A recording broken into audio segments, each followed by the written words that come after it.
ሰው ትክክለኛ መስለኝ ማለት እንዴት ጭራሽ ምን እንደምታይ ታውቃለሽ? ሮቤልና ሚራ የፍቅር ግንኙነት አላቸው ጭራሽ ብላ ኧረ እባክህ ወይ ጉድ! እኔ እኮ ለዚህ ነው ሁልጊዜ ፍቅር እውር ነው የምለው። እንዴት? ሁሌ ስንከባከበው አይዞክ ስለው ከጎኑ ሰውን ቀንታን ማለት አልገባኝም። እንዴ አንተ ደግሞ ቶሎ ነገር አይገባም እንዴ? ከዚህ ቤት መሄድ አልፈለገችም የምልህ ለምንድን ነው ታዲያ? ይገርማል። እኔ ግን በጣም ተናድጄ ይባል ነበር። እሷ ራሷ እኮ ምንዋንም አታውቀውም።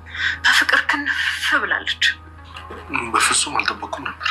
ሮቤል እኮ የያዘው ይዞት ነው እንጂ የሚወደድ የሚፈቀር ልጅ ነው። ይገርምሻል። እኔ ደግሞ አንቺና ሮቤል የፍቅር ግንኙነት አላችሁ ብላ ስትነግረኝ ምን አይነት ውሸታም ነሽ ብዬ እንዴት እንደተናደድኩባት። እባክህ አትናደድባት። ፍቅር እኮ ነው እንዲህ የሚያደርጋት። ሰማለ ሮቤል፣ አንተን እንደኔ የሚያውቅ የለም። ቢገባ የገዛ ወንድም ራሱ እንደኔ አያውቅም። እሺ ስለኔ ምን ታውቂያለሽ? መራመድ ትችላለህ። በዛ ላይ ከወንድም ሚስት ጋር ትተኛለህ። ከዛም ብሶ ደግሞ እህቴን ሳራን አንድ ነገር አድርገሃታል። አዎ ይችላል። እና ምን ይሁን? አዎ አይቻለሁ። ቆይ ሮቤል፣ ቆይ ትንሽ እንኳን ወንድም አያሳዝንም? ሉሃናና ሮቤል ተፋጠዋል። እንግዲህ ሉሃና አሁን ላይ ሁሉንም ምስጢር አውቃለች። የሮቤልና የሚራ ምስጢርም ሁሉም ነገር ከደረሰችበት በኋላ ሮቤል እሷንም ለማስጠመድ ሞክሯል። እኔ ክፍል ምን ታደርጊያለሽ? እኔ ካንቺ ምንም የምፈልገው ነገር የለም፣ ውጪልኝ፣ እኔ አልፈልግሽም ነበረ ሲል እየጮኸ የነበረው ሮቤል አሁን ላይ ከደረሰችበት በኋላ አድናን ፊት ሉሃና በጣም መጥፎ ሰው ሆና እንድትታይ አድርጓታል። ሮቤል ግን ይሄ ነገር አልተሳካለትም። ብዙ ጊዜ የሚያደርጋቸው ነገሮች አድናንን ለማሳመን ነበረ። ሉሃና አካሄዷ ወደ ሮቤል ክፍል ሲሙን ካገኘሁት በኋላ አንድ መረጃ አላጣም ብላ ነበረ። ሮቤል በተኛበት ገብታ ቤቱንም ለመፈተሽ የሞከረችው ግን ደግሞ አድና ከተኛ በኋላ ሮቤል ክፍልም ለመሄድ ተዘጋጅታ ነበረ። ሚራ ያንን እየተጠባበቀ ስለነበረ ሮቤል እሷን በሚጠባበቅበት ሰዓት የሄደችው ግን ሚራ ሳትሆን ሉሃና ነበረች። ሉሃና እዛ ክፍል ከደረሰች በኋላ እሱንም የኔ ፍቅር መጣሽ እያላት ነበርና ሉሃና ሚራ መስላው ሉሃና የኔ ፍቅር እያለ ሉሃና ግን በድንጋጤ ማብራቱም ሳታበራ እጇ ባፏ ይዛ ነበረ። በዚህን ሰዓት ሮቤል አትመጪም እንዴ ወደ እኔ ጠጋበይ እያለ ሲናገር ነበረ። በዚህን ሰዓት ግን እሷም ፈጠን ብላ ማብራቱንም ሲያበራው ሉሃና ነበረች። በጣም ድንጋጤ ውስጥ ገብቶ ምን ታደርጊያለሽ እኔ ክፍል ነበረ ያላት። አንተ ቆይ ግን ምን እያልክ ነው? ቆይ ከወንድምህ ሚስት ጋር ምንድነው የምትሰራው ነበር ያለችው። በዚህን ሰዓት ምን እያልሽ ነው? ምን አልኩኝ? ምን ብያለው ብሎ ነበረ እየጮኸ ሲናገረ ቆየው።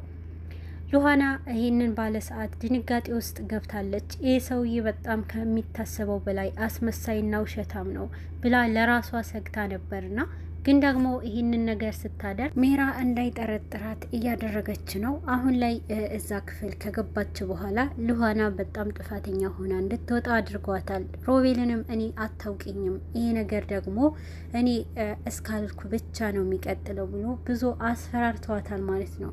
ነገር ግን አሁን ላይ አድናንንም አንድ ነገር ቹክ ብለዋለች። ወንድምህ ሮቤልና ሜራ እመነኝ የሆነ የራሳቸው ግንኙነት አላቸው፣ ወንድምህንም አትመነው ጠንቀቅ በል ብለዋለች። በዚህ ሰዓት ግን ጉዳት አድርሶባታል። አንቋት ነበረ ሉሃና ምንቅ አድርጓት ምንድነው የምታወሪው? የእውነትም አንቺ ታመሻል ነበረ ያላት። ሉሃና ይህንን ማክል ከጉዳት በኋላ ይበልጥ ለሱ እያሰበች ካሁን በኋላ ነቃ ማለት አለብክ፣ እመነኝ ካልነቃ ትጎዳ። ሜራ እቅዳቸው እንዳይደረስበት የቻለችውን ሁሉ እየጣረች ነው። ግን ደግሞ ሉሃና አሁንም ቢሆን ንጹህ እንዳልሆነችና ይበልጥ እሷ እዚህ ቤት ከቆየች ወንድምህ ትጎዳዋለች፣ ይበልጥ አስወጣት እያለች ትገኛለች። ሜራ ሁሉንም ነገር ለራሷ መንገድ እያዘጋጀች ነው። በተለይ ሮቤል ደግሞ ይህ ነገር ከክፍሏ እንድትወጣ አለበለዛ እኔ ወንድሜ ባንተ ምክንያት ነው የሁሉ ነገር እየደረሰብኝ እያለ ጸጸት እንዲሰማው እያደረገው ነበረ። አሁን ላይ ግን አድናንን በዚህ ሁኔታ ሮቤል በዚህ ሁኔታ ሆኖ ከወደደችው በጣም ልዩ ሴት ናት በማለት ነበረ ሜራን ፊት ሲያሞግሳት የቆየው። ሜራ በዚህ ሰዓት በጣም ተናዳለች። ለካ እሺ አንተ ታዲያ ላንተስ ልዩ አይደለችም እንዴ? አንተስ አትወዳትም ነበረ እያለው አትወዳትም ነበር ወይ እያለችው የቆየችው። አሁን ላይ ሉሃና እውነቱ ማወቅ አለብክ። አንተ ማታውቀው የሮቤልና የሉሃና ድብቅ ሚስጥር አለ። ይህንን ማወቅ ይኖርብሃል ሮቤል። አድናንተን ነቃበል፣ አይንህን ክፈት እያለችው ነበረ። ይህ ነገር ደግሞ አድናን ደጋግሞ ሉሃና የእሱ ብላ የነገረችው ሚስጥር ፈጥኖ ለሜራ ይነግራታል። ሜራም አድናንን ፊት አድናንና ሜራም እያወሩ አሁን ላይ እቺ ልጅ ከዚህ ቤት መውጣት አለባት እያለችው ነበረ። ግን ደግሞ ሉሃና ይሄንን ከዚህ ቤት ከመውጣቷ የወንድሜ ደስታ የምትሰጠው ከሆነ ነበረ እያላት የቆየው። ሜራ ይሄንን ባለች ሰዓት አድናንም ከዚህ ቤት መውጣት ሳይሆን ወንድሜን ትወደዋለች፣ ስለዚህ ከሱ ጋር እሱ ጠይቀዋለው ነበረ ያለው። የወንድሙን ደስታ አንተ ከየት አውቀሃል? እሱ ካልወደዳትስ እያለች ነበረ በእርግጠኝነት ስታወራ የቆየችው። የሮቤልንም ልብ እንደምታየውና እና ለምን ይመስልሃል ብላ ተናግረዋለች። ይገርምሻል ጤነኛ ለመሆኗንም ያወቅኩት አንቺና ሮቤልም የሁለታችሁ ግንኙነት አላችሁ ብላ ስትናገር ነበረ ብሎ ይነግራታል። በዚህን ሰዓት ሜራ በጣም ደንግጣ ነበረ። ምን እንደዚህ ያለችክ? ጭራሽ እንደዚህ ብላ ተናገረችክ ነበረ ያለችው። አየክ ልጅቷ ፍቅር ውስጥ ናት፣ በጣም ፍቅር ይዟታል። ለዛ እኮ ነው ፍቅር አይነ ስውር ነው ብዬ የምናገረው ነበረ ያለችው። የራሷ ጥፋት እንዳያውቅባት ሮቤልንም ሉሃና ከሮቤል ጋር ፍቅር ይዟት ነው አንተ ዝም በላት ነበረ ያለችው። እኔም ይሄ ባለችኝ ሰዓት ጤነኛ ለመሆኗም አረጋግጫለሁ ብሎ ነበረ። አድናንም ሁሉ ነገር ተናገረው። በዚህን ሰዓት ይሄ ሁሉ ሚስጥር እንደተናገረችውና አድናን የሁለታቸው ግንኙነት እንደደረሰበት ይበልጥ ግን እሱ እንዳላመነ ለሮቤል ስትነግረው ነበር።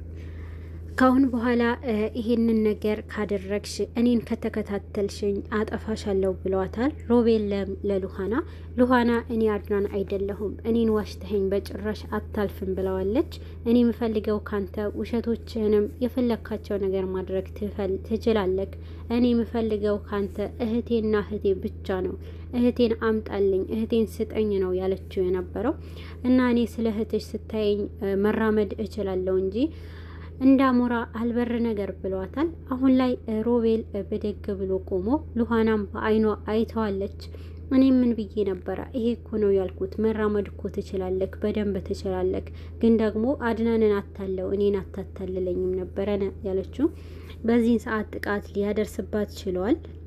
ሮቤል ሉሃና ላይ እመኝኝ እኔ አልለቀሽም፣ ከኔ ጋር ባትጋጭ ይሻልሻል፣ ሮቤልንም አታውቂውም ብሎ ሲያስፈራራት ቆይተዋል። አሁን ላይ አድናን ወደ ሮቤል ክፍል በመምጣትና ያለውንም ሁኔታ ሲጠይቀው ነበረ። ሮቤል ሉሃናም ይወዳታል ወይ ብሎ አድናንም ጠያይቆታል። አድናን ግን በዚህ ሰዓት እኔንን ሳይሆን አንተ ሉሃና ትወዳታለክ እና ደግሞ ሜራን እንደማታፈቅራትና እንደማትወዳት አውቃለሁ ብሎ ነበረ ደጋግሞ እሱ እንደሚወዳት የተናገረው። በዚህን ሰዓት አሁንም ቢሆን ሉሃና ይህንን ነገር ታደርጋለች ብሎ አላመነም። ሮቤል ይሄ ነገር በስተት አንተ ትሆንሃለች፣ እንደማታፈቅራት አውቃለሁ፣ ከሷ ጋር ይቅርብህ ለማለት ነበረ የደረሰው። ላንተ እንጂ ለእኔ እንደምታውቀው ነው፣ ስለዚህ ነገር አናውራ ነበረ ያለው አድናን። ሮቤል ስተት ሰርቶ አድናንም ሜራን አልወዳትም ብሎ እንዲናገር ጠብቆ ነበረ። አሁን ላይ ሜራና ሮቤልም የሁለታቸው እቅድ ለማሳካት ሮቤል ክፍል ከገባች በኋላ ሉሃና ሁሉንም ነገር አሳይካለሁ፣ የውልክ እንደምትወደው አሞታል ብላ ተጨንቃለታለች። አሁን ራሱ እሱ ክፍል ናት በማለት ነበረ አድናንም ወደ ሮቤል ክፍል ሄዶ እንዲያያት ያደረገችው።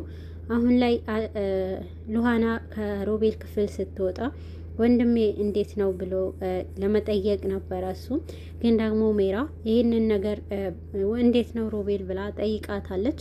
በዚህን ሰዓት አሞታል እንዴ በማለት ነበረ ንግግሯ የመለሰችው። እንዴት እንዲህ ትመልሳለች እና እኔ መጠየቅ አለብኝ ብለዋል አድናንም። ተዋት ባክህ፣ ፍቅር እንደዚህ ነው የሚያደርገው፣ ተዋትና የራሳችን ህይወት እንኖር ነበር ያለችው። አሁን ላይ ሉሃና ቆርጣ ተነስታለች። አድናን ግን አልነቃም ብሏል። ሜራና ሉሃና ሜራና ሮቤል አሁንም ድጋሚ አልጋ ላይ ሆነው አድናን ደርሶባቸዋል። ግን ደግሞ በዚህ መሀል አድናን እንደመጣ ካወቀ በኋላ እንደወደቀ አስመስሎ አድናንም መጥተዋል ብሎ ሮቤል ለሜራ ነግሯታል። በዚህን ሰዓት አድናን ና እርዳኝ እያለች የገዛ ስራቸው እንዳይታወቅባቸው ሮቤል እንደወደቀ አስመስለዋል። ሮቤል ግን ወድቆስ አልነበረም። በዚህ ሰዓት ሮቤልና ሜራ እየማገጡ ነበረ። አድናንም የደረሰባቸው ሉሃና ያለችውንም ነገር በእውነተኛነት ነበርና አድናን ግን ምንም ሊገልጥም አልቻለም አይኑ